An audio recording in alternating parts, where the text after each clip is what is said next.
The Emperor Crab Uprising. Little crab is separated. To avoid disturbing the emperor crab during the uprising period, I separated them, but put the emperor crab in a small fish tank. The emperor crab is not happy. After the separation, he has been down in the dumps, just curled up all day, doing nothing. I know the emperor crab's nature. He usually likes to snack, so to compensate the emperor crab, I arranged food for him.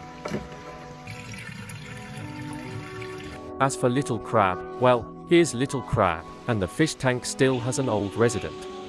This little guy rarely shows up, especially when the emperor crab is around. Maybe he's afraid he'll be wiped out by these two new crabs. Now that little crab is in the fish tank, he's gotten braver. Just lure him with food and he shows up. Lately, the emperor crab hasn't been able to eat much. After the emperor crab discards the food he doesn't eat, little crab comes out to scavenge the leftovers. This little crab was a gift when I bought some marine creatures from a store. At that time, I just dropped him into the tank, never expecting him to survive. Playing with a marine tank is a bit expensive. The creatures and equipment are not cheap, so I've been a bit tight on funds. And as for little crab, it's still the same, pushing away anything I give him.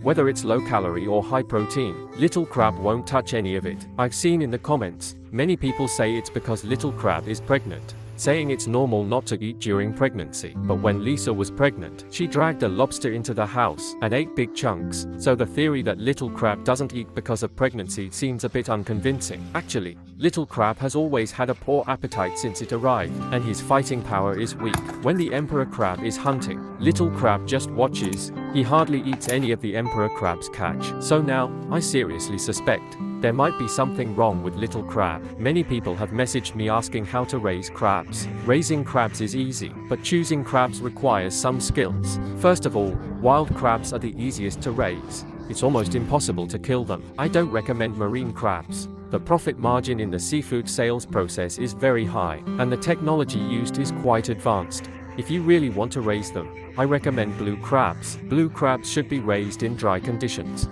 not in deep water. In summary, buying seafood as pets has a high chance of failing. As for little crab, it just happens to be a crab from the deep water area of the store.